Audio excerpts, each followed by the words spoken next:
These are all yours. Thank you madam. అందరికీ నమస్కారం అండి. శ్రీకృష్ణ జన్మాష్టమి శుభాకాంక్షలు. శ్రీకృష్ణుడి బ్లెస్సింగ్స్ అందరి మీద ఉండాలని కోరుకున్నా. ఇది కన్యాకుమారి నాకు దర్శకుడిగా రెండో చిత్రం, ప్రొడ్యూసర్గా రాడికల్ పిక్చర్స్లో ఇది నా మొదటి చిత్రం. నా మొదటి సినిమా ప్రొడ్యూస్ చేసిన పుష్పక విమానం, నా గాడ్ ఫాదర్ గోవర్ధన్ దేవరకొండ గారికి ఈ సందర్భంగా నేను కృతజ్ఞతలు చెప్పుకుంటున్నా. అలానే మా విజయ్ దేవరకొండకి వాళ్ళ సపోర్ట్ వల్ల నేను ఇక్కడ ఉన్నా. దాని తర్వాత కన్యాకుమారి విషయానికి వచ్చేసరికి కన్యాకుమారి ఫిల్మ్ రిలేటెడ్గా ఒక మాట చెప్దాం అనుకుంటున్నా. ఈ ఫిల్మ్ ఎలాంటిది అంటే, మనకి పంట పొలాల్లో గట్ల మీద పుట్టే ఒక చిన్న గడ్డి పువ్వులు ఉంటాయి కదా, వైల్డ్ ఫ్లవర్ అంటాం, ఆ కైండ్ ఆఫ్ ఫిల్మ్ ఇది. ఎందుకు అంటున్నాను అన్నది మీకు చెప్తా. ఇది బేస్ ఎక్కడ అంటే, కన్యాకుమారికి కరోనా టైంలో లాక్డౌన్లో శ్రీకాకుళంలో ఒక ఊర్లో ఉండిపోయాను నేను. ఆ ఊర్లో చుట్టుపక్కల ఊర్లో మార్నింగ్ వాక్ చేస్తూ ఉన్నప్పుడు ఒక అమ్మాయి రోడ్ మీద బ్యాగ్ వేసుకొని ఉదయానికే శ్రీకాకుళం నడుచుకుంటూ వెళ్ళేది. రోజు చూసేవాడిని ఆ అమ్మాయిని. ఒకసారి ఆ అమ్మాయిని దాటి అలా ముందుకు వెళ్తుండగా ఒక చెట్టు కింద, మర్రి చెట్టు కింద పొలం నుంచి పనులు చేసుకుంటూ వచ్చి కుర్రోళ్ళు కూర్చొని జోక్స్ వేసుకుంటున్నారు. నాకు ఆ విజువల్ చాలా బాగా అనిపించింది. కుర్రోళ్ళు ఏమో పొలం పనులు చేసుకుని చెట్టు కింద మాట్లాడుకుంటున్నారు, అమ్మాయి రోడ్డు మీద నడుచుకుంటా సిటీకి జాబ్కి వెళ్తుంది. అది నాకు మైండ్లో పడిపోయింది. అది ఈ ఈ ఈ మనుషులతోటి ఇక్కడే సినిమా చేయాలని అనుకున్నాను. తర్వాత హైదరాబాద్ వచ్చేసాను. ఈ పుష్పక విమానం పనుల్లో పడిపోయాను, కానీ మనసు ఆ కథ మీదకి వెళ్తూ ఉంది. కాకపోతే ఆ కైండ్ ఆఫ్ ఫిల్మ్ చేయాలంటే కొత్త యాక్టర్స్ కావాలి, కథలో ఒదిగిపోయే నటులు ఉండాలి. కొత్తలతో సినిమా చేస్తే పరిస్థితి ఏంటనేది అందరికీ తెలుసు, మన మీడియాకి తెలుసు, ఫిల్మ్ రిలేటెడ్ అందరికీ తెలుసు. నువ్వు ఫెయిల్ అయిపోతావు, రిలీజ్ అవ్వదు, money, all these are challenges. ఎందుకో మరి నాకు మనసుకి ఇదే చేయాలనిపించింది. ఏమైతే అయింది, ఇది చేయాలనుకున్నా. కాకపోతే ఇందులో నాకు ఛాలెంజ్ ఏంటంటే, ఇందులో హీరో పాత్ర మీరు టీజర్ చూసుంటారు, అందులో రైతు. కథకు అనుసారంగా నేను డిఫరెంట్ ల్యాండ్స్కేప్స్ షూట్ చేద్దాం అనుకున్నా. ఇప్పుడు మనం చూస్తే వర్షాకాలంలో భూమి అంతా గ్రీన్గా పచ్చగా ఉంటుంది, ఎండాకాలంలో బ్రౌన్గా ఉంటుంది, జాన్వరి ఆ టైంలో ఆ ఏరియాలో కొద్దిగా ఇష్యూగా ఉంటుంది. అవి క్యాచ్ చేద్దాం అనుకున్నా. అది చూపించాలన్నా ఒక 1.5 year టైం పడుతుంది. ఇది అర్థం చేసుకునే ప్రొడ్యూసర్స్ ఎవరు ఉంటారో, మనం వేరే వాళ్ళకి ఇబ్బంది పెట్టకూడదు, ఇది నేనే చేయాలని డిసైడ్ అయ్యాను. బట్ నేనే చేయాలి అని అంటే మెయిన్గా మనీ ఉండాలి. సో ఇంటెన్షన్ ఉంది కానీ మనీ లేదు. కొద్దిగా నా దగ్గర ఉన్న డబ్బులు, ఇంట్లో ఉన్న డబ్బులతో శ్రీకాకుళం వెళ్ళిపోయి దారిలో విజయవాడ కనకదుర్గమ్మ టెంపుల్ దగ్గర దిగి నీదే భారం అని వెళ్ళిపోయాను. ఫస్ట్ స్కెడ్యూల్లోనే ఉన్న డబ్బులన్నీ అయిపోయి అక్కడ టోటల్గా ఏం చేసామంటే ఒక 4-5 ఇల్లులు తీసుకొని టోటల్ క్యాస్ట్ అండ్ క్రూ అక్కడే ఉండిపోయాము. ఒక 8-9 months అక్కడే ఉండిపోయాము. మళ్ళీ వెళ్తూ వస్తూ ఉన్నాం.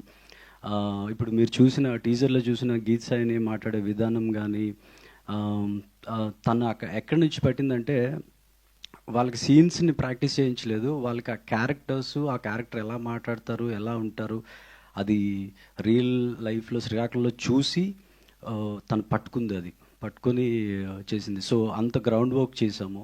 హీరో చేసిన పాత్ర రైతు, వాడికి మా ఊరు తీసుకెళ్ళి లుంగీను టవల్ అన్నీ ఇచ్చేసి ఒక పారిచ్చి ఒరిజినల్ రైతులతో పొలంకి వెళ్ళి పని చేయించేవాడిని. వాళ్ళతో వెళ్ళిపోని, వాడు వాళ్ళతోనే వెళ్ళి వచ్చేవాడు. So that is how we made it. అందుకే బేసిక్గా ఫిల్మ్ మేకింగ్లో మనం స్క్రిప్ట్ రాస్తాము, తర్వాత ఎక్కడో ఒక రూమ్లో ఉండి స్క్రిప్ట్ రాస్తాము, తర్వాత ఎక్కడికో వెళ్ళి షూట్ చేస్తాము. నాకెందుకో ఇది ఒక రూమ్లో ఉండి స్క్రిప్ట్ రాయాలనిపించలేదు. ఆ రియల్ లొకేషన్స్కి వెళ్ళిపోయి అక్కడ ఉన్న మనుషులతోని వీళ్ళని కూడా అక్కడికే తీసుకెళ్ళిపోయి ఆ ప్రాసెస్లో తయారు చేసిన ఫిల్మ్ ఇది కన్యాకుమారి. ఒక సినిమా తీసేటప్పుడు అవి ఇప్పుడు పల్లెటూరులో ఏమనేవాళ్ళంటే, మళ్ళీ ఎందుకు రాస్తున్నాడు వీడు అన్నట్టు అనేవాళ్ళు. ఆ సేమ్ ఊరు షూటింగ్కి వెళ్తూ ఉండేవాడిని. ఫస్ట్ డే రెస్పెక్ట్ ఇచ్చేవాళ్ళు, సెకండ్ డే ఎవడరా వీడు మళ్ళీ వస్తున్నాడని, థర్డ్ డే అయితే అంటే థర్డ్ టైం ఫోర్త్ టైం వెళ్తూనే ఉండేవాళ్ళం. అది ఆ ఫిల్మ్ మేకింగ్ ప్రాసెస్ని కానీ ఆ కష్టాలను కానీ అర్థం చేసుకునే వాళ్ళు చాలా తక్కువ ఉంటారు.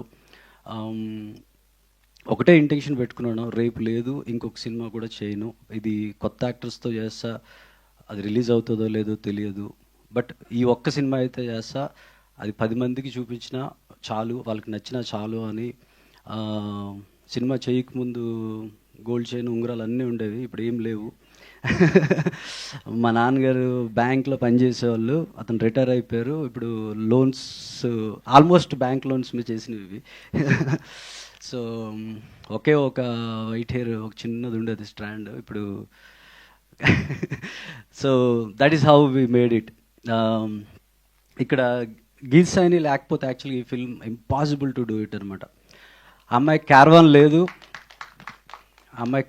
లేదు, అక్కడ ఏ ఊరు వెళ్తే ఆ ఊరిలో ఎవరితోనో మాట్లాడి పరిచయం చేసుకొని వాళ్ళ ఇంట్లోనే ఉండిపోయేది, వాళ్ళ ఇంట్లోనే మేకప్ కానీ ఇవన్నీ. అసలు మళ్ళీ యాక్టింగ్ చేసేది, ప్రొడక్షన్ ఏమైనా హెల్ప్ కావాలంటే చేస్తుంది, నేను డైరెక్టరు ప్రొడ్యూసరు అన్నీ. ఒక 5గురు టీం మేము. నాకు 2 ఏడీస్, వంశీ, శేఖర్, గోపి, మదన్. ఏడీస్ వాళ్ళే, ప్రొడక్షన్ టీం వాళ్ళే, ప్రొడ్యూసర్స్ వాళ్ళే, ఎగ్జిక్యూటివ్ వాళ్ళే, ఎవ్రీబడి. ఆ 5గురమే సినిమా చేసాము గీత్ సైనితో. సో ఇలాంటి ఫిల్మ్, అందుకే వైల్డ్ ఫ్లవర్ అన్న శ్రీకాకుళంలో ఎక్కడో చేసాము ఈ ఫిల్మ్ని. అలాంటి ఆ వైల్డ్ ఫ్లవర్, ఆ న్యాచురల్ ఫిల్మ్ని జనాల ముందుకి తేవాలి అని అంటే, అసలు నేను షూట్ చేస్తున్నప్పుడు కూడా చెప్పా కదా, నేను ఇది రిలీజ్ చేయలేను, అసలు దీన్ని ముందుకు తీసుకెళ్తానా లేదా అనేది నాకు తెలియదు. ఇక్కడికి వచ్చి ఫిల్మ్ అయిపోయిన తర్వాత, ఫిల్మ్ కంప్లీట్ అయిన తర్వాత ఒక 100-150 మెంబర్స్ చూపించాను నేను నార్మల్ ఆడియన్స్కి. వాళ్ళ రియాక్షన్స్ చూసిన తర్వాత ఒక కొంత సాటిస్ఫాక్షన్, హ్యాపీ అనిపించింది, అమ్మ వి అచీవ్డ్ సంథింగ్ అని. నవ్వు ఇప్పుడు ఇది ఎలా ముందుకు తీసుకెళ్ళాలి ఏంటి అని అంటే, మధుశాలిని మేడం గారు సినిమా చూశారు. ఆవిడకి ఎంత నచ్చింది అంటే, ఆవిడ బేసిక్గా ఇలాంటి ఫిల్మ్స్ టికెట్ కొని థియేటర్కి వెళ్ళడానికే కొద్దిగా భయపడే టైంలో డబ్బులు పెట్టి సినిమాని ముందుకు తీసుకెళ్ళడానికి వచ్చారు ఆవిడ. So thank you madam. నేను చెప్పా కదా, దుర్గాదేవిని ముక్కొని నీదే భారం అన్న. ఐ థింక్ ఆ బ్లెస్సింగ్స్తో షీ కేమ్ ఆన్ బోర్డ్. నేను అలానే ఫీల్ అవుతున్నా. ఈ సినిమా ముందుకు వస్తుంది అని అంటే అది మధుశాలిని గారి యొక్క సపోర్ట్.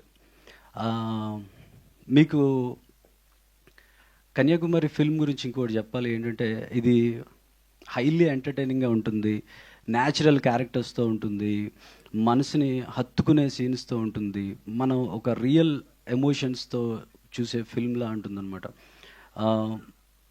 August 27th వద్దాం అనుకుంటున్నాం, కానీ ఒక చిన్న సినిమా, జస్ట్ కంటెంట్ని నమ్మి తీసిన సినిమా ఇది జనాల ముందుకి ఇంకా ముందుకు తీసుకెళ్లాలన్నా మాకు సపోర్ట్ కావాలి. దాన్ని అంటే చెప్పాను కదా, ఇప్పుడు మేము పడిన కష్టాలను చెప్పుకుంటే బుక్ రాయొచ్చు, కానీ చెప్పుకోవడం ఇష్టం లేదు.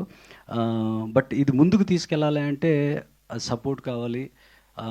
నాకు బాగా ఇష్టమైన ప్రొడ్యూసర్ బన్నివాస్ గారు, తనకి జడ్జిమెంట్ చాలా బాగుంటుంది.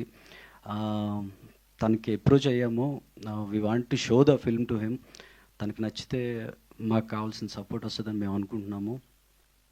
అలానే August 27th ఇది ఆడియన్స్, మీరు బేసిక్గా ఒక ఎక్స్పీరియన్స్ కావాలి అనుకుంటే, ఒక పల్లెటూర్లు, పంట పొలాలు, మనసుకి హత్తుకునే క్యారెక్టర్స్, వాటిలో ఒక అనుభూతి పొందాలనుకుంటే కన్యాకుమారి ఫిల్మ్కి రావాలని కోరుకుంటున్నాను. అలానే ప్రవీణ్ కంద్రేగుల సినిమా బండి తీశాడు, శుభం తీశాడు,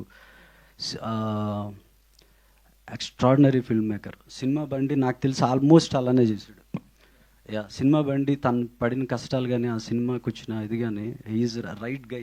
ఐ డోంట్ నో, మనం పెళ్ళేది రైట్ టైంలో వచ్చాడు స్టేజ్ మీదకి. సో అతను యాక్చువల్గా రైట్ గై, అలా తీసి సక్సెస్ కొట్టిన డైరెక్టర్ తను. Thank you Praveen for coming here. తనది కూడా పరదా రిలీజ్ అవుతుంది, చాలా కష్టపడి తీశాడు, అది కూడా అందరూ చూడాలని కోరుకుంటున్నాను. సో వన్ మోర్, అందరికీ థ్యాంక్ యూ అండి, కృతజ్ఞతలు. ఎస్పెషల్లీ మధుశాలిని మేడంకి చాలా థ్యాంక్ యూ, ఆవిడ ఈ సినిమాని ముందుకు తీసుకొస్తున్నారు. థ్యాంక్ యూ అండి. థ్యాంక్ యూ సృజన్ గారు, థ్యాంక్ యూ సో మచ్. మీరు పడిన కష్టం వృధా అవ్వకూడదని, మీరు సక్సెస్